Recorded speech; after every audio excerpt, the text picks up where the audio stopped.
Cinema is precision. Lights don't just shine, they're sculpted. Shadows don't fall, they're choreographed. On a set, nothing is accidental. Every silhouette has a source. Every shape on screen is controlled until it isn't. Across decades of filmmaking, anomalies have slipped through. Inexplicable shadows, unmotivated by any known light, etch themselves into scenes that should have been airtight. They weren't part of the plan, they weren't seen on set.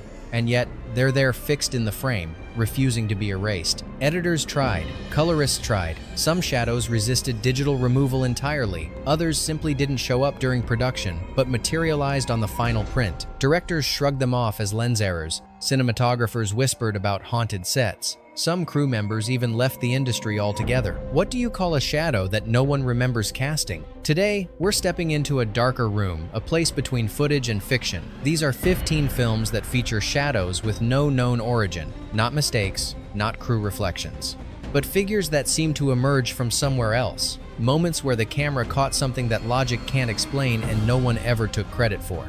Some of these films are obscure, others are classics you've likely seen. But look again, look closer. That shape in the corner, that movement on the wall, the thing you thought was a trick of the light, wasn't. So ask yourself one question before we begin. What does it mean when the shadow arrives, before the character ever enters the frame? Hasson, The Exorcist, 1973. Of all the legends surrounding The Exorcist, the fires, the injuries, the deaths, one moment remains untouched by rumor, because it's visible, and no one's ever explained it. In a transitional hallway shot, the camera glides slowly, capturing an empty corridor in the McNeil home. There's no action, no music, just the creaking quiet before chaos. Then, near the baseboard of the wall, a dark form crosses the light diagonal, deliberate and utterly alone.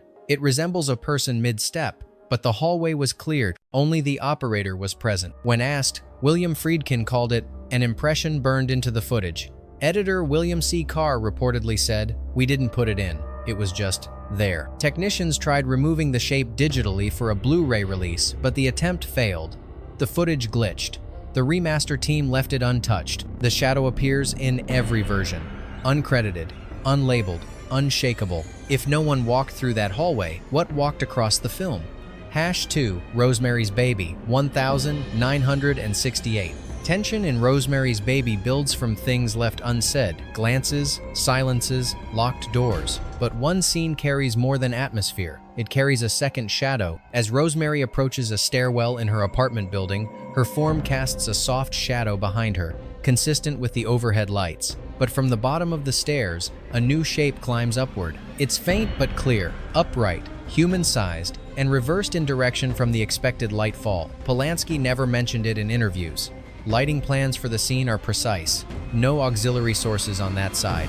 A production designer later confirmed the stairwell landing was sealed off, used for storage. No cast or crew were positioned there. The shadow moves with intent. It lifts slightly, as if its bearer is ascending steps, and yet no one appears. A viewer wrote to Mia Farrow decades later, asking, "Was someone meant to be watching her there?" She never replied. When fear climbs the stairs first, what follows behind it? #3. Eyes Wide Shut, 1999. Stanley Kubrick spent his career eliminating error, each frame calculated, each movement rehearsed. So when something unaccounted for appears in Eyes Wide Shut, it becomes impossible to ignore. During a long tracking shot through the mansion's upper corridor, Tom Cruise walks alone, lit by chandeliers. His figure is mirrored in polished wood panels along the wall, but behind him, for a brief moment, a second shadow follows slower, broader, and wearing a different posture. The shot was filmed with a skeleton crew. Lighting was fixed. No extras were present. And yet, in every version of the film, the shadow is there. Kubrick was still alive during post-production. According to an assistant editor, when the moment was flagged, he watched it in silence twice, then said, "It stays. There's no production note about the anomaly, no narrative reason. It's not reflected elsewhere in the story. It doesn't return." And yet, it walks a few steps behind, like it knows the way. If the camera caught something uninvited, did Kubrick let it stay for a reason? #4, Hereditary, 2018. Hereditary is known for what hides in the frame, faces in the dark, things in the corner. But one moment doesn't hide. It stands completely still, and it shouldn't be there. In a mid-film sequence, the camera glides through the family's living room. The lighting is dim, but intentional soft yellow from practical fixtures. As the camera moves past a corner, a human-shaped shadow is visible, broad-shouldered, head bowed, arms down. It's motionless. None of the characters are in the room. The angle makes it clear no crew could be standing there, and yet the shape remains just long enough to register, not long enough to explain. When asked in an AMA, director Ari Aster addressed various hidden faces and symbols throughout the film, but about this shadow, he replied only, "We didn't place it there. It's not part of the story. It doesn't contribute to the plot. It's simply there, quietly, watching." Was the film haunted by its own themes? Or by something waiting for them to be filmed?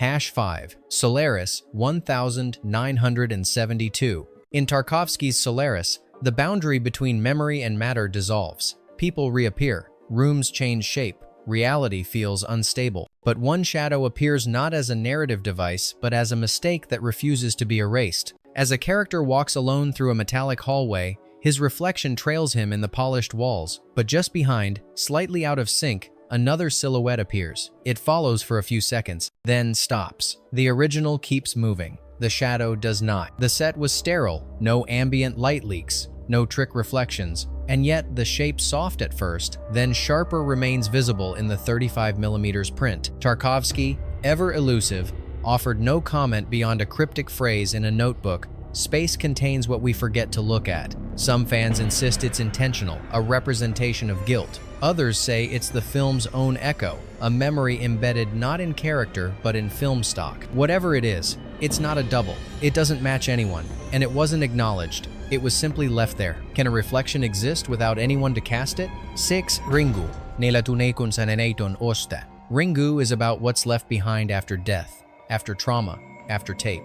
But one trace in the film didn't come from the cursed VHS. It came from the production itself. Inside a lakeside cabin, the lead character Reiko searches for clues to the origin of the tape. The scene is quiet, framed in natural wood, tinged with decay. She walks past the far wall. The light is steady, casting a clear line of shadow behind her. But there just above her shoulder is another silhouette, female, still, and misaligned. At first glance, it might seem like hers, but she moves and the other shape does not. The hairstyle is different. The body proportions are off. It's a presence that stays even as the actress leaves the frame. Behind the scenes, materials confirm no one was placed on that side of the set. The wall was solid, no mirrors, no glass, no one else in costume. When asked, the cinematographer gave only a vague response. Some things show up when you develop the negative. That's all. The shadow appears in every release, unmarked, unexplained, and never digitally removed. Did the film absorb something from the story? Or from the space it was shot in? Septini Alien All-Cube. Vienas tūkstantis devyni šimtai devyniasdešimt du.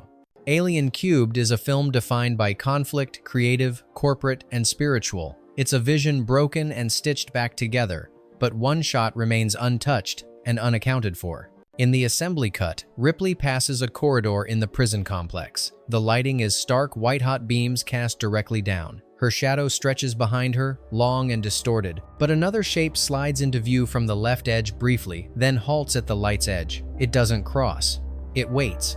Then it fades. It's not the xenomorph. The outline is wrong, more human, hunched, unarmed. There was no actor scripted to be present in that space, and production notes indicate no crew or equipment on that side of the set. When asked about the moment in a retrospective, one of the editors remarked, "That wasn't ours. We didn't build that into the timeline. It was just there." Fincher, who had already disavowed the film, never responded, but fans still freeze-frame the scene, asking the same question. If that corridor was empty, who stood in the dark and watched her pass? Hashite, Picnic at Hanging Rock, 1975. Light bathes the Australian landscape in Peter Weir's haunting adaptation. Shadows fall softly on stone, until, somehow, they don't. In the pivotal scene where the schoolgirls ascend the massive rock formations, the camera pulls back for a wide shot. Sunlight washes over them, their white dresses glowing against the terrain. But look closely, one girl walks forward without casting a shadow. Her surroundings are clear, her figure sharply lit, and yet the ground beneath her remains untouched. Natural lighting was used, no visual effects. The cinematographer noted that all girls were shot simultaneously, with no post-compositing. And yet, in every format, VHS, DVD, Blu-ray, 4 kelvins, the moment persists. A bright figure with no weight, no trace. Some say it was a trick of the stone. Others believe it aligns with the film's supernatural undertones. But no one crew or critic has given a definitive explanation. When a body leaves no shadow, does it still belong to this world? #9 Don't Look Now, 1973. Venice in Don't Look Now is a maze of grief alleys that loop on themselves, mirrors of emotion in architecture.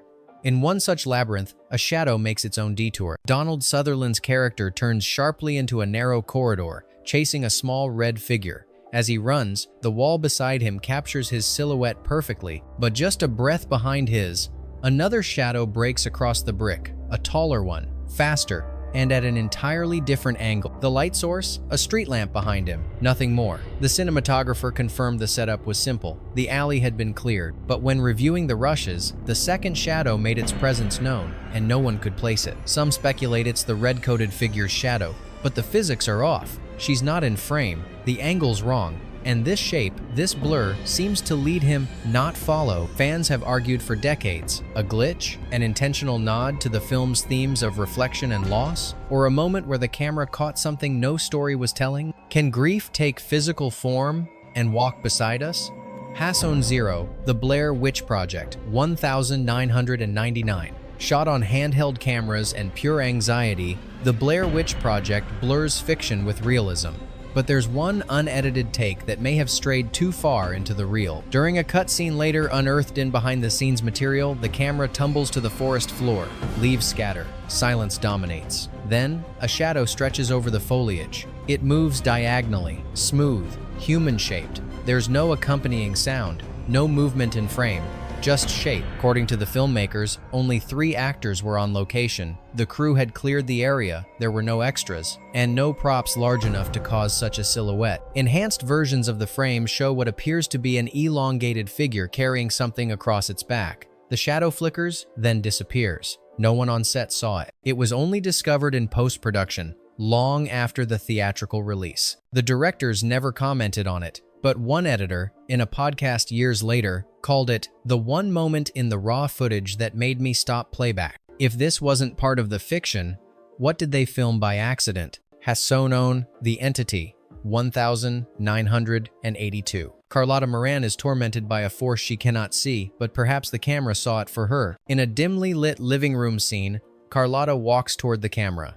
The blocking is simple. The setup is clean. But halfway through the shot, a human-shaped shadow darts along the wall opposite the only visible light source. No one stood in that direction. The entire crew was behind the lens. The camera was locked. Stephen H. Burham, the cinematographer, attributed the moment to lighting inconsistencies. Yet former crew members say the scene was lit only by a static table lamp, with no movement near it. In fact, one technician claimed the playback monitor jumped when that shot was reviewed. What chills most is the consistency. The same shadow figure appears again twice elsewhere in the film, always peripheral, always ignored by the characters, always precise. Is it a technical flaw? A psychological trick? Or did something linger on that set, determined to be noticed? If no one's supposed to be there, why does it keep coming back?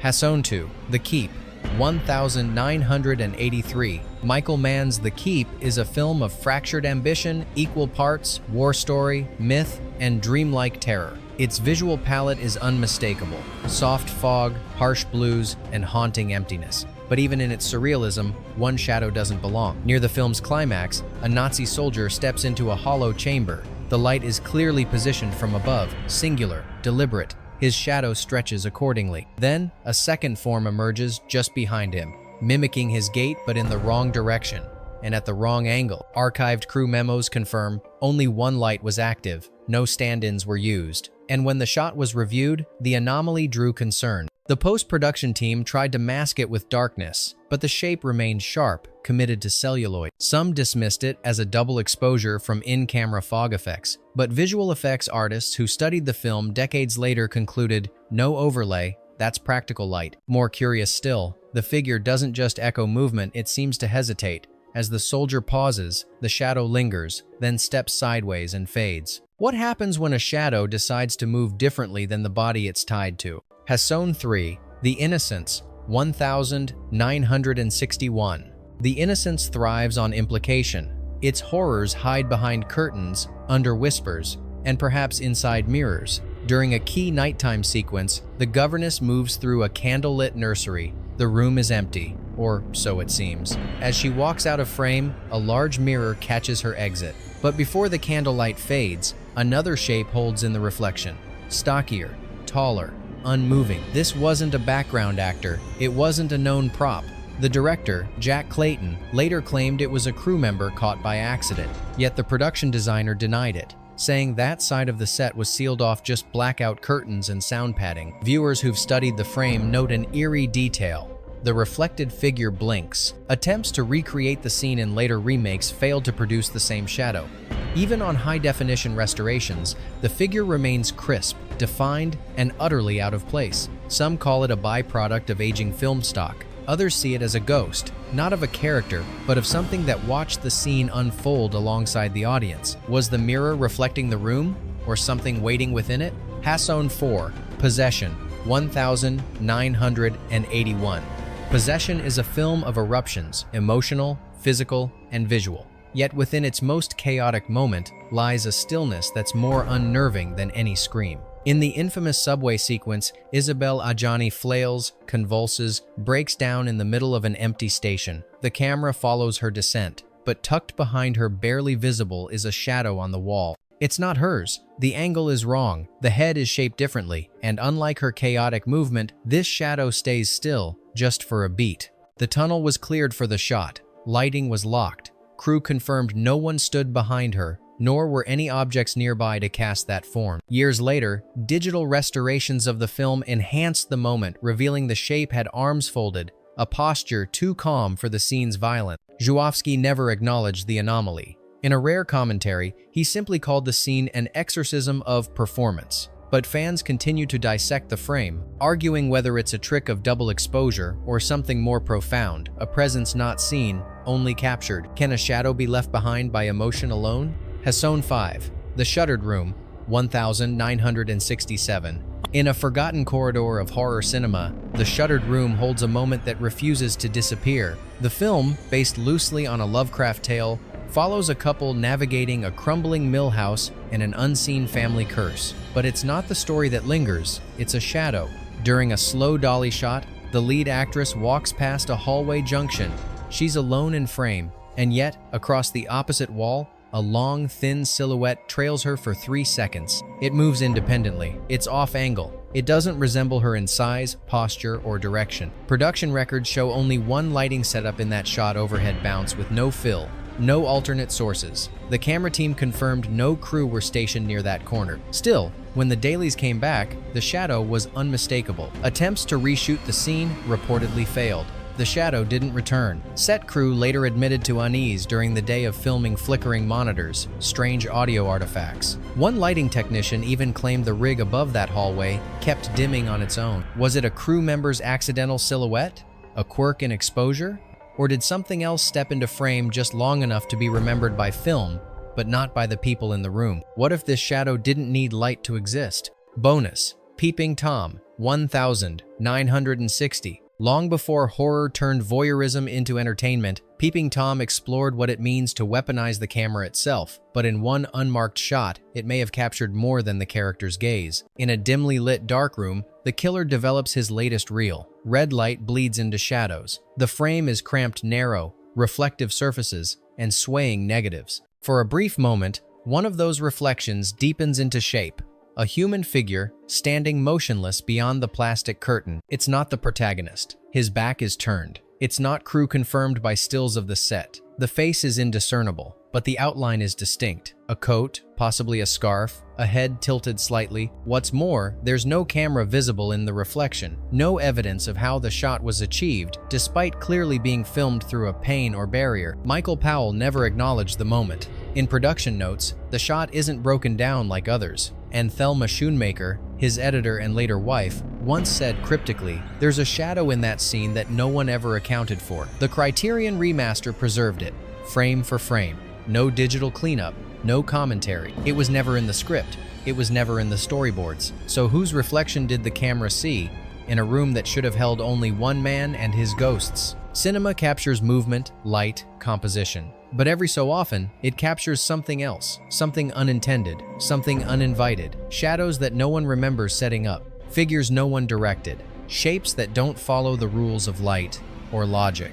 Across these films, a quiet pattern emerges. The lights were set, the cameras rolled, no one saw anything at the time. But afterward, in editing bays and projection booths, something was there, waiting in the background, burned into the frame, permanent. Some believe these are nothing but happy accidents, lens flares, fragments of crew, but others wonder, what if film doesn't just record what's in front of it? What if sometimes it captures what slips between moments? We've shown you 15 of those moments. Now it's your turn to decide. Which shadow unsettled you most? Do you think these were simple oversights? Or did the camera catch something no one else could? Leave your thoughts in the comment. And if this isn't your last time chasing ghosts through film, subscribe to Dark Room Cinema, where light ends and something else begins.